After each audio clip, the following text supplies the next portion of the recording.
है कि पिस्टल के अंदर गोलियां 6 होती है, बंदे जख्मी 14 है। ये हामिद मीर साहब की ट्वीट है, ये भी मैंने पढ़ी 5 मिनट पहले। उन्होंने कहा गोलियां 6 है, बंदे जख्मी जो है 14 है।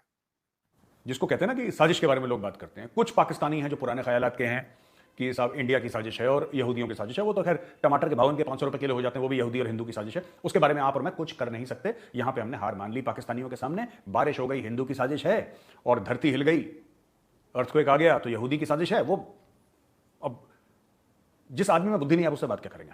ठीक है, तो आप साजिशों को 2 मिनट के लिए दूर रखिए। कहते हैं सोशल मीडिया पर भी चल रहा है, अभी टिकर्स भी चल रहे थे कि फैसलाबाद में पीटीआई के लोगों ने राना सनाउल्लाह के डेरे पर जो है ना वो पथराव करना शुरू कर दिया है, घेराव कर लिया है। आप एक बात तो भूल ही गए हैं ना, कहते हैं इसमें भारत का हाथ था भाई। अभी ये हमारे एंकर भाई जो हैं उनकी तो लॉटरी निकल गई ना।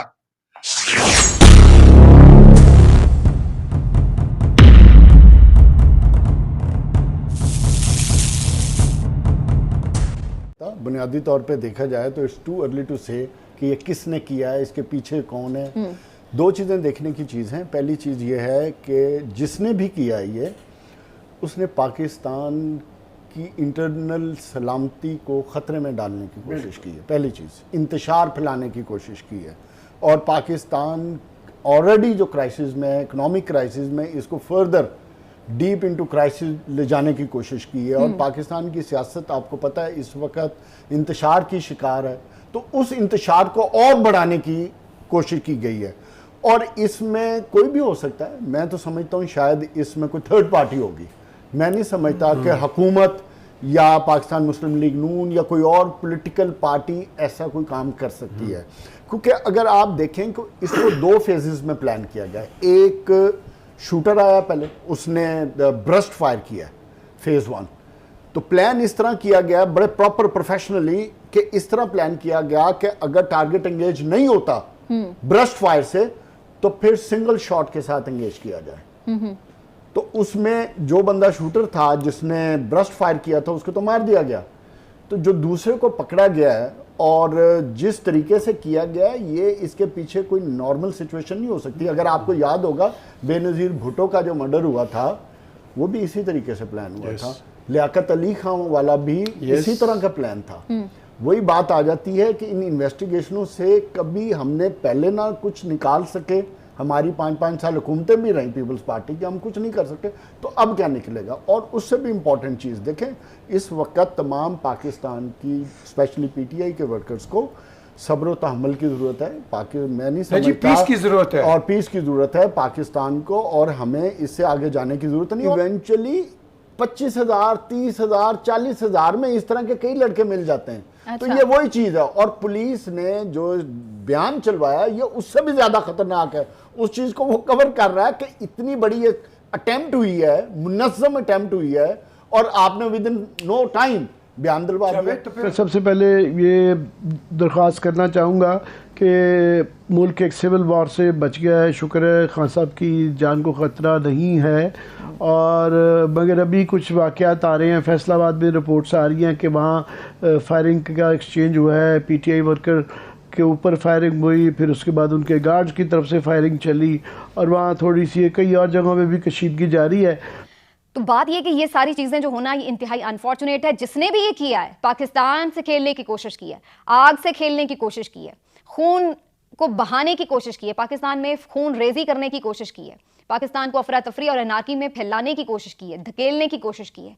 और ये इंतहाई शर्मनाक भी है कि जब आप किसी शख्स को डरा के, धमका के, उसको लालच दे के उसको किसी भी तरह कन्विंस ना कर सकें, तो फिर उसको रास्ते से हटाने की कोशिश की जाए।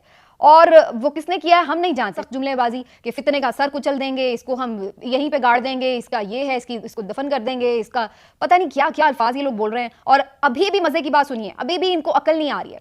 अगर आपने नहीं भी किया है, चलिए मान लिया कि हुकूमत इसमें मुलविस नहीं है, जो कि हम ज़ाहिर है इन्वेस्टिगेशन से पहले मैं कहना भी नहीं चाहिए, लेकिन बात यह है कि ये तो आपको मालूम है कि एक बंदा जिसके ऊपर अटैक हुआ है, और वो बंदा कोई आम बंदा नहीं है, वो कोई आम बंदा नहीं है। इस वक्त वो पाकिस्तान को यूं कह लें कि जिसकी आवाम की डोरें जो है उसके हाथ में पड़ी नहीं है, वो बंदा अब बच ही गया है। तो आप अभी भी जुमलेबाजियों से बाज नहीं आ रहे। मैंने ख्वाजा आसिफ का देखा ट्वीट तो मैं सर पकड़ के बैठ गई कि या अल्लाह, ये हमारे मुल्क के सियासतदान हैं जो जिनको इतनी सारी उम्र सफेद हो गए बाल इनकी सियासत करते करते, लेकिन अकल नाम की अभी तक कोई चीज़ नहीं है कि अभी भी इस किस्म के बयान दे रहे हैं कि बैठ कर के जी आपका सब कुछ चूंकि फेल हो गया, फ्लॉप हो गया, तो अब आपने ये ड्रामेबाजी कर ली।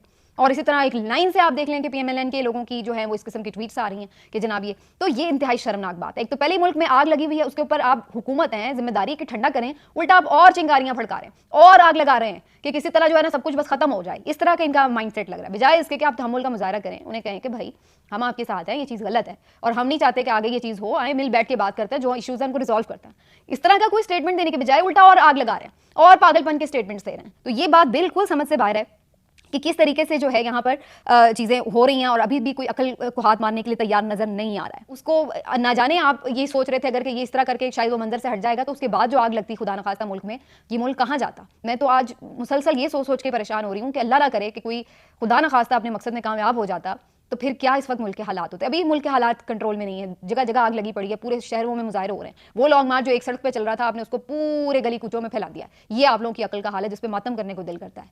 हम इसी बात की पाकिस्तान के बड़ों से उम्मीद रखते हैं, अगरचे अभी तक तो वो हमें मायूस ही कर रहे हैं, लेकिन बहरहाल हम फिर भी उम्मीद रखते हैं कि जो सूरत हाल है उसको कंट्रोल किया जाए और हुकूमत भी कोई होश के नाखून ले, मुंह से अंगारे ना निकालें। ये अंगारे आपके अपने घरों को आ चुके हैं, इस बात का जायजा लें कि अगर आपने वाकई इस मुल्क में रहना है, आगे वाकई आप कुछ थोड़ी बहुत सियासत करना चाहते हैं तो फिर अपने आप को लगाम डालें और अपने आप को थोड़ा सा कंट्रोल करें। जिस तरह की आपकी अंगारे हैं मुंह से निकल रहे हैं, ना आप हालात देखते हैं ना तकाजा देखते हैं उसका, और उसके तरीके से जिस तरह से मरियम साहिबा बोलती हैं पीछे सारी की सारी नून लीग वैसे ही शुरू हो जाती है। तो थोड़ा सा अपना सेंस जो है उसको इस्तेमाल करें। हम उम्मीद करें कि अल्लाह ताला बेहतर हालात रखे। आज अल्लाह ताला ने बाल बाल बचा लिया इस मुल्क को। ये एक बड़ी वेकअप कॉल है तमाम स्टेक होल्डर्स के लिए, इसको वेकअप कॉल ही समझा जाए और अब कोई मजीद नुकसान का मुतहम्मिल ये मुल्क नहीं हो सकता। आप एक बात तो भूल ही गए हैं ना, कहते हैं इसमें भारत का हाथ था भाई। अभी ये हमारे एंकर भाई जो हैं उनकी तो लॉटरी निकल गई ना। अब उन्होंने हर शाम रा को कहना, उन्होंने भाई रा का बंदा आया था, भारत की साजिश है ये प्रोग्राम सरहद पार से बना था।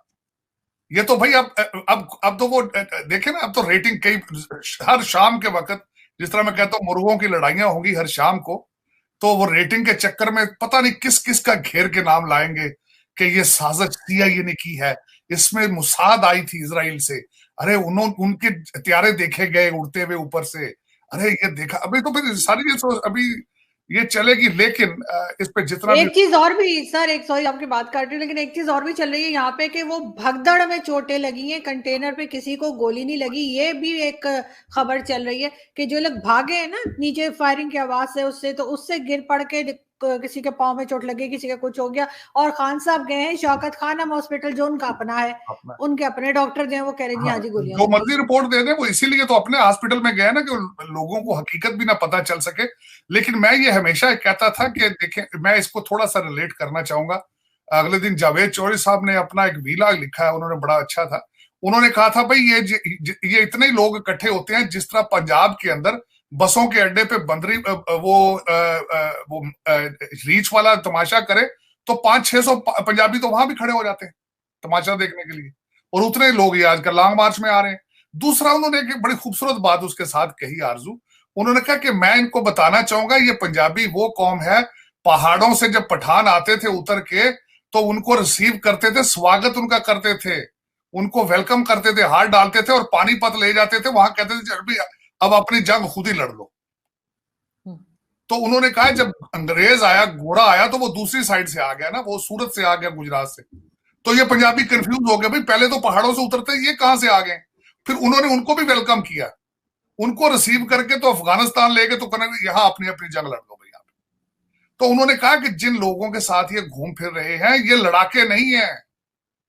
मैं हमेशा ये कहता था आरजू, अगर इस लॉन्ग मार्च में किसी साइकिल का टायर फट जाए तो 200-300 बंदे तो एक दूसरे के ऊपर चढ़ जाएंगे, मार देंगे।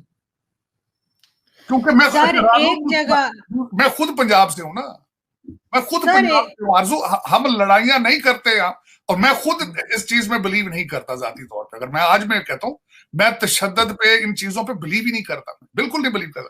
मैं बल्कि कंडेम करूंगा, जो कुछ भी हुआ है कंडेम करूंगा, बल्कि मेरी ज्यादती है। मैं अरशद शरीफ की लाश पे आपने सियासत की है, लेकिन चैनल 5 की बच्ची जो कंटेनर से गिर के मरी है उसके ऊपर आपने सियासत नहीं की है। 14 साल का बच्चा मरा है, उस पर सियासत आपने नहीं की। वो मजदूर मर गया है, एक कमरे में रहता है, जो आपके ट्रक के ऊपर से गिर के मरा है। उसकी बीवी और बच्चे कल चीखे हैं कि हमारा 5,000 रुपए के मकान में कमरे में रहते हैं, हमारा कुछ किया जाए। उनके लिए कुछ नहीं। आप इस कंट्री के अंदर डबल स्टैंडर्ड्स हैं हर चीज के।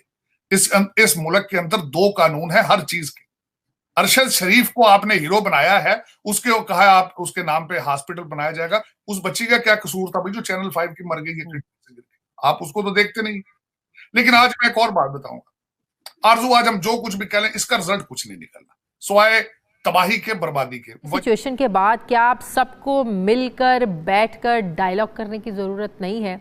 इमरान खान साहब भी जो हैं वो एक कदम पीछे हटे, हुकूमत भी एक कदम पीछे हटे तो ही किसी नतीजे पर पहुंचा जा सकता है। सोशल मीडिया पर भी चल रहा है, अभी टिकर्स भी चल रहे थे कि फैसलाबाद में पीटीआई के लोगों ने राना सनाउल्लाह के डेरे पर जो है ना वो पथराव करना शुरू कर दिया है, घेराव कर लिया है।